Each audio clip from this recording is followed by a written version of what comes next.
dogs with us. We're a tech and a trainer talk behavior, but this time we're talking puppies.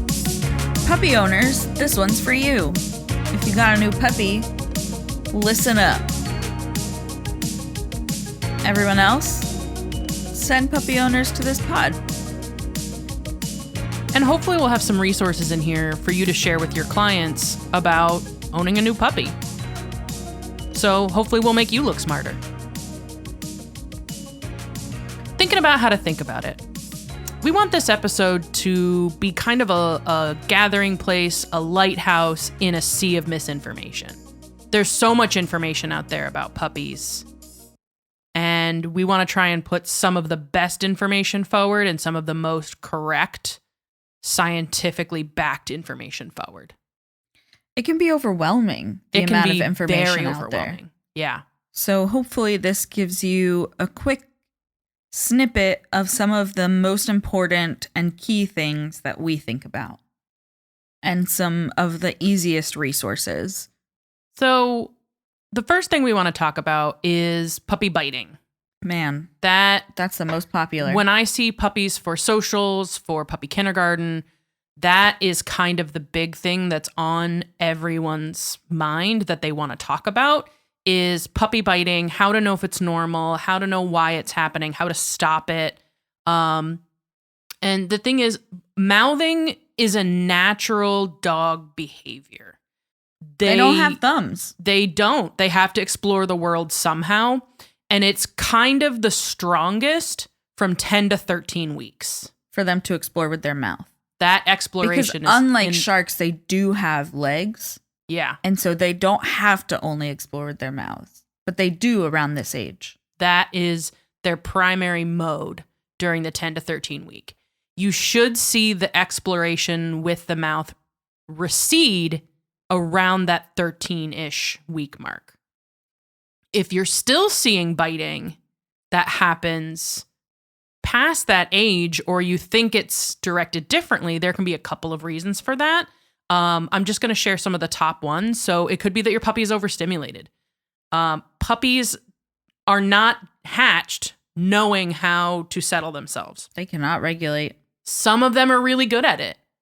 Some of them are naturals, not all of them.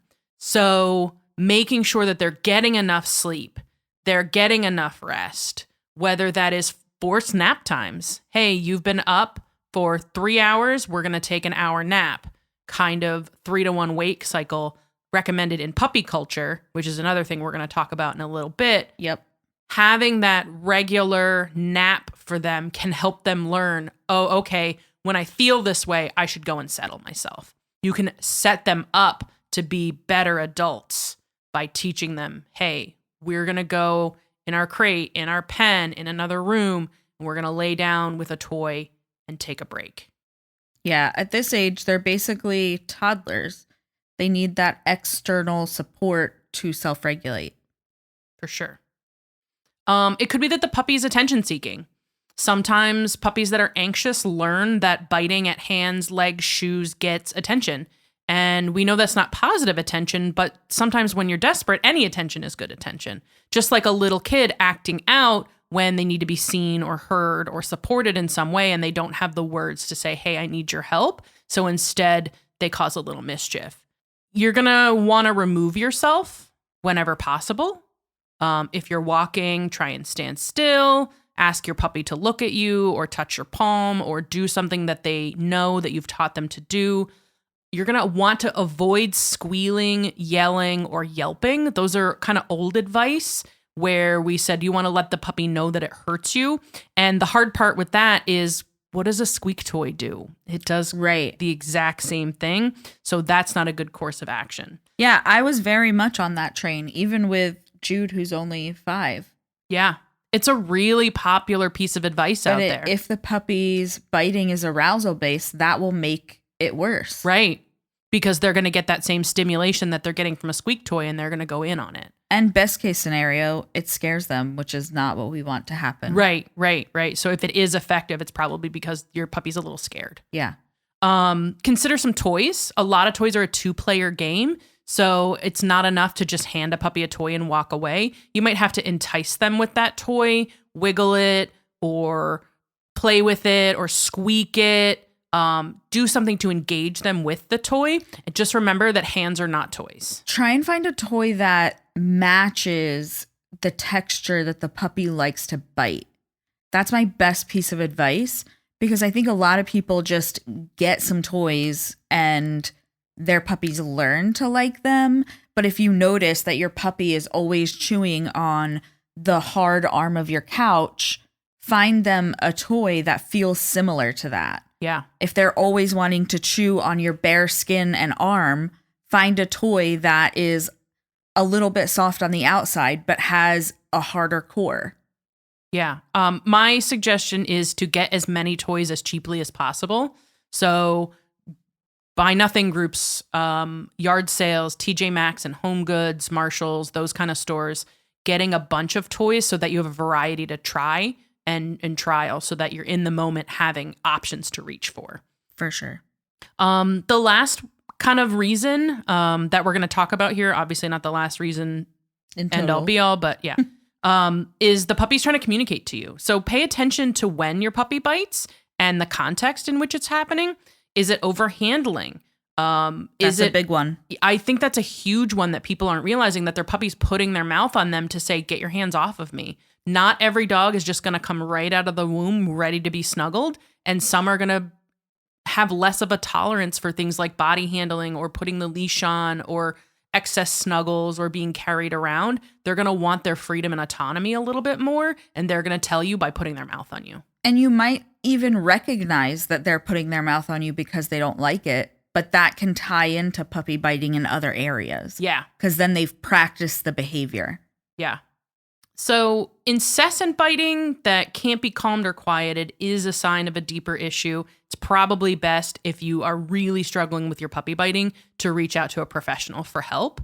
If you can't get those resolved, I would say by like week 14 to 15, given that puppy, again, if you have a rescue puppy, you might be a little off on the weeks, right? But if you're estimating that your dog is 14 to 15 weeks and you're still having a lot of mouthing issues, it's probably best to talk to a professional. For sure. And more on how to find a professional later. So we talked a little bit about sleep in that puppy biting section, because I think puppies bite when they're tired. Oh, yeah. Well, I think puppies also generally will be higher aroused when they're more tired. So if you have puppies in a puppy social type setting and it's getting towards the end, if your puppy is snapping at other puppies more, being rougher in their play, those are signs that the puppy is tired and probably needs to have a nap before they can process any more stressors. Yeah. Yeah, I think sometimes there's the temptation to kind of take them to Puppy Social and then take them to PetSmart and then take them all these other places. To try and tire them out. Yeah, to try and tire them out or keep socializing them or get the most of, maybe it's your day off and you're trying to get the most things done. And I think what would be better served is like doing the social and then taking a nap and then maybe later in the afternoon if you have time.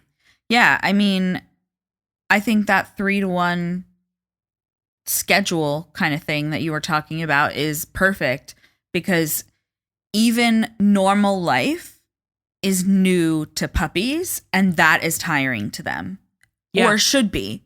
I mean, they're a baby. They're a baby animal, right. And human babies need a lot of sleep. And sleep is how they retain information, how they learn the information that they were experiencing. It's how they reset themselves. It's a really big part of the stress cycle. It's really important. And when you have a puppy that's not napping appropriately, there's so many issues that come about. And you'd be surprised at the number of times that naps are the solution. Yeah. So socialization. Finding socialization for puppies can feel overwhelming because the guidance has changed in recent years. So the AVSAB position, the American Veterinary Society of Animal Behavior, is it is better to do safe socialization than no socialization.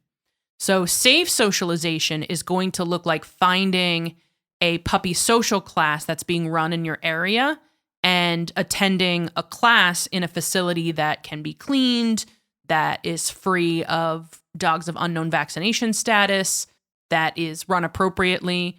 It is going to look like taking your puppy in the car or carrying your puppy to places where other people and dogs are. Not letting them go on the ground before they're of a certain vaccination status, keeping them maybe in a pouch so that they can watch the world go by and eat some treats while they do it so that they're counter conditioning some things that are scary, not getting too close. That's the safe socialization. You could also look into a friend's yard or having friends come over that have dogs of known vaccination status that are in good health, that are dog appropriate. Mm-hmm. That's another option. You don't want to do parks. You don't want to do dog parks. You don't want to do pet stores on the ground at this moment. You want to wait until their vaccine status is kind of fully vaccinated to start those things. But you can put a puppy in the car. You can put a puppy in a stroller. And you can host another dog at your house or go to another dog's house. If you're taking your puppy to a pet store and putting them in a cart, you want to cover the cart because the cart could be contaminated. Yeah. Technically. Yeah. A lot of these diseases are spread through like bodily fluids, so nose to nose touching or through stool. Your vet will have the most up-to-date information. And if your vet says that your puppy can't go anywhere until they're fully vaccinated, then I suggest checking out some of the resources that will give you closer to the end of the podcast. There are workarounds if you live in an area that is at high risk for those kinds of things. For sure. Like a city. I know that a lot of people in like New York City or Center City, Philadelphia, don't walk their puppies on the street for a certain period of time. So your community will have the best ideas for that. But I think regardless, the thing to remember is that when you're having to carry your puppy, when your puppy's in a stroller, they lose some of their autonomy and their agency, and they're not able to fully show their behavior, and you may miss things. So it's almost more important to find safe places for them to be able to socialize with safe, calm adult dogs that mostly will ignore them, to be honest, and experience just different scenarios. And socialization isn't Pokemon rules, right? You don't have to catch them all. You don't have to say hi to every person and dog to be appropriately socialized, right? We used to think that. Yeah, and that's absolutely. just not the case. We've realized that actually creates a puppy that doesn't know how to not say hi. Otherwise, they worry about how the other dog feels if they can't say hi. And building a little bit of that, like maybe frustration tolerance, where they see another dog and they realize, okay, I'm not going to go say hi to that other dog and I can be okay with that. And also making sure that each interaction that you have is a good one. Yep. Quality over quantity. For sure. And distance experiences, I would say, are my biggest socialization tips. So let's talk about abnormal puppy behaviors. We already talked a little bit about how biting is abnormal and when it's abnormal. And when to seek help. Jinx.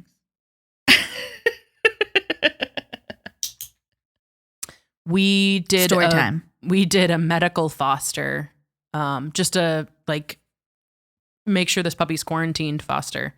And for 2 weeks, we had this little thing in our house. And she decided that Steve's ankles were the greatest thing on the planet. And we had to put a jar of Cheerios on Steve's desk. And so every time he stood up, he would throw the Cheerios. And it took probably 2 days for her to realize that when he stood up, she should sit and watch for where the Cheerios were going to go. Yeah, that was the worst. That was the worst. It's a lot of work. No thanks. I don't ever want to do that again. I mean, that puppy was abnormal. Like, speaking of abnormal puppy behavior, Yeah. that amount of the amount of intensity Yeah. of her going after his ankles was abnormal. When we're talking about abnormal puppy behaviors, fear is normal. Puppies are meant to be afraid at times, and that's just going to happen. And we need to be following fear up with food to help them cope through the fear. And there are other ways that they can learn to cope, and your professionals can help you with that. But when you have a puppy that is overly fearful of everything and it doesn't improve within 36, 48, I would say at most 3 days. Yeah. If that puppy's not improving within 3 days or is getting worse, that's a problem. And I mean, like, becoming a normal puppy within 3 days, not a titch less fearful. Yeah. When we see puppies at socials, it's very common that the first social, the puppy is pretty on guard, but the second social, they will be much more forward. Yeah. That's really common because they've done it one time and they've realized, okay, I was safe here last time. I'm going to be a little more bold. Some puppies come out of the gate and they're bold, and that's fine. That's normal too. Right. But some puppies are like, hey, I'm going to hang back. I'm going to stay by my pet parent. I don't know what's going on here quite yet. And then the next time they come out and they're practically the mayor of puppy socials. So yeah, I mean, if the puppy's had 3 experiences and hasn't figured out how to cope with your support, then it's probably not your support that's the problem. It's probably that the puppy's abnormal. yeah.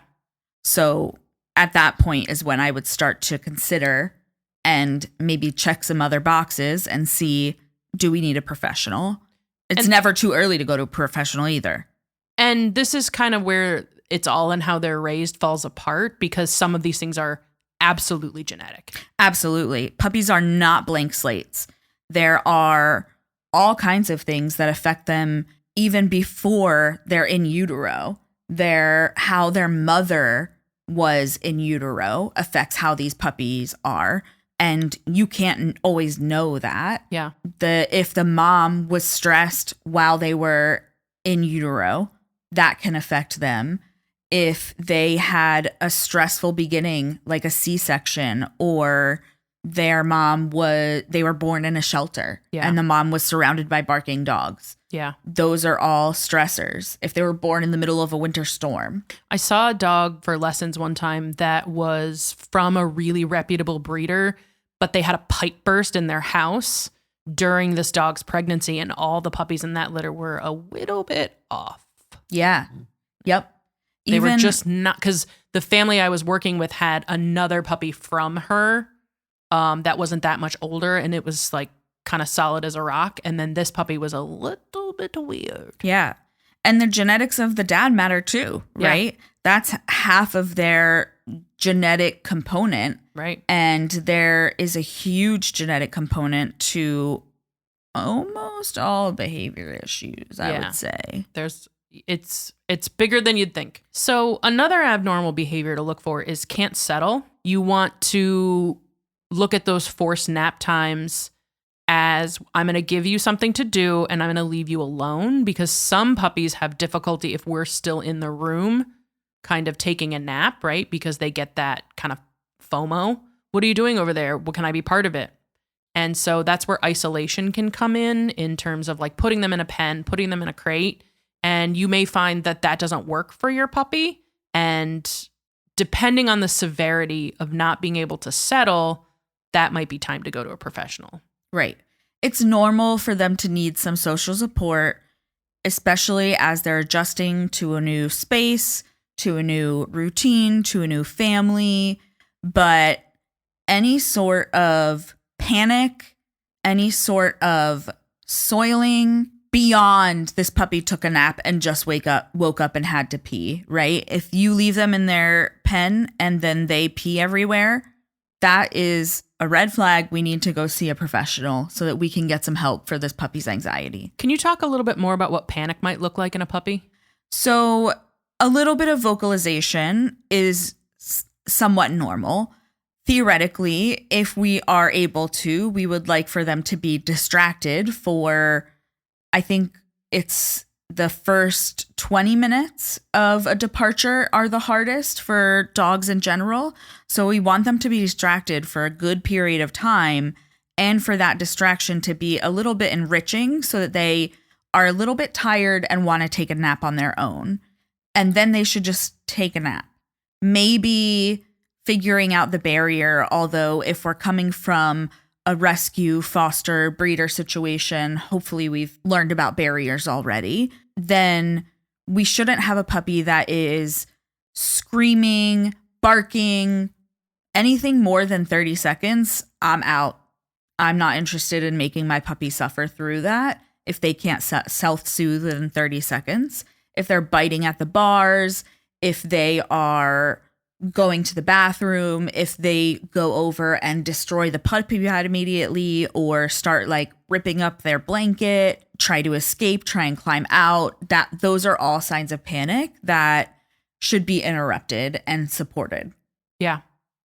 And definitely, if you're seeing signs of panic, you want to enlist the help of a professional right away. Right away. So we want to highlight the importance of puppy socials and puppy group classes like a puppy kindergarten or a puppy head start. Socials are just important because you get to meet new people, new textures, new objects, new animals. If you can do these at a vet's office, that will put your puppy 100 times ahead of other puppies in terms of their vet fear and stuff. Yeah. We've seen it really do wonders to have them just smelling the vet's office while they're playing and stuff. Other places are good too. So a lot of training places will offer puppy socialization. A puppy group class often has a socialization component to it. So often puppy head start classes or puppy kindergarten classes will have a little bit of social time baked in. If you can do both, if your schedule allows, that's great. If not, consider whichever one you can do. But the puppy classes where they start to learn with you build such a great head start. Yeah, there's really a bond built there. Yeah. Because that's when the puppy learns to focus on you in a distracting environment. Yeah. So I think there's benefit to going to a group class, even if you don't need it, just for your puppy's benefit so that they can learn to pay attention to you in this distracting environment. And that sets them ahead for if you want to go visit pet stores later, or if you want to go, I don't know, somewhere else later. Yeah, like if you want to be in a public space. Yeah. It sets them up for success. We actually recommend puppy socials, puppy kindergarten, and a basic manners if you can do all three, because then you get the socialization during the socialization period, and then you get some manners kind of baked into the class, and then you get to really practice those manners by coming to basic manners. It also gives you a resource. You get to see how this trainer works, if they're a fit for you. They become a resource for any issues that maybe don't need necessarily a behavior professional, but maybe we just need to tweak your technique a little bit. I would also say don't be afraid to ask if you can audit a class. And auditing a class is where you just show up without a pet and you watch and see how things will go. I've definitely had people ask to audit my classes before, and it hasn't been an issue. It's just a way for you to kind of see how things go without committing to bringing your pet. When you are trying to find these services in your area, there is some key things that you want to look for. Companion Animal Psychology has an article about how to find a trainer by Azizi Todd that will give you guidance on how to find a trainer. There is also a rescue called Gigi's that has a puppy section of their website called Puppy Passports, and they can walk you through choosing pet services, including finding a vet, finding a behavior professional, finding a groomer, etc. We're going to link that in the show notes. And they also take you through all the different aspects of having a puppy, both under 8 months and then over 8 months as we start going into the social maturity and the adolescence and all the things that really you thought were challenging before, but then it just hits you again. Oh, the puppy's just the beginning. Yeah. There's also a really good course by Madcap University, which is the training company from Jane Killian, who runs puppy culture and all of those things. It's called With Open Arms and a Level Head, How to Bring a Puppy into Your Life. It goes over everything from how to find a puppy, how to choose a puppy, how to bring the puppy home, what to do when you get home, and then some beginning training stuff. Jane Killian, also famed Bull Terrier breeder, Yeah, and she is. author of a book called When Pigs Fly about working with Bull Terriers. And we may or may not be obsessed with Bull Terriers. May or may not. I may or may not be obsessed with Jane Killian as well. May or may not have a whole tattoo of a Bull Terrier. Yeah, wow. She just knows so many things. Yeah. All right. So what are our top tips? So I think if you are a pet parent, finding a puppy social near you, and if you're a pet professional listening, find out where puppy socials happen near you so you can refer your clients. Or start a puppy social. Start right? a puppy social. You only need really 2 or 3 puppies for a puppy social. Mm-hmm. And even if those puppies aren't good matches to each other, there's still things that you can do. And we consider it a community service. Yeah. Because puppies need it Mm-hmm. and people need it. And we're the professionals that can provide it as the veterinary professionals and as the behavior professionals. So we should. And that's where you get to be the lighthouse for new puppy parents, is at those puppy socials when they're asking all of the questions about potty training, about puppy biting, about all the things. And you can be there and not hold their hand, but kind of help guide them through. Yeah. I think my second tip is to watch out for those abnormal behaviors and just write it down so you don't have to remember it, so you're not obsessing over it. It's really hard to have a puppy, and typically for me, when I'm 2 months in is when I'm like, why did I ever do this to myself? I have a big meltdown for about a month and then it's fine. I think budgeting what you're able to do, and making small amounts of time available for puppy stuff each day, because it is going to be a full-time job. And so if you can set yourself up and say, 5 minutes before I leave for work, I'm going to work on this. 5 minutes before I sit down for dinner, I'm going to work on this. That's the best way to do it, rather than doing one long thing. And I think that it can feel more manageable when we're just chunking out little 5 minutes of our day, instead of saying, I have to spend 3.5 hours working on puppy stuff today. I think that feels a little too overwhelming. Absolutely. I don't think the puppy wants that. I don't think the puppy wants that either. No, they want to be taking a nap that whole 3 hours. Yeah. All right. Thanks for listening to us yap about puppies. They're one of my favorite subjects. I think my last top tip is hang in there. They're not puppies forever. Yeah. In order to experience the glory of great dog, you have to suffer the humiliation of puppy. Yeah. Yeah. It's all worth it in the end. You gotta get through the hard bits. Talk Dogs With Us is an informational podcast and not a substitute for qualified medical advice. Are you a pet professional or parent looking to learn more and challenge your current assumption about our pets? Then let's go on this journey together at our website, talkdogswithus.com.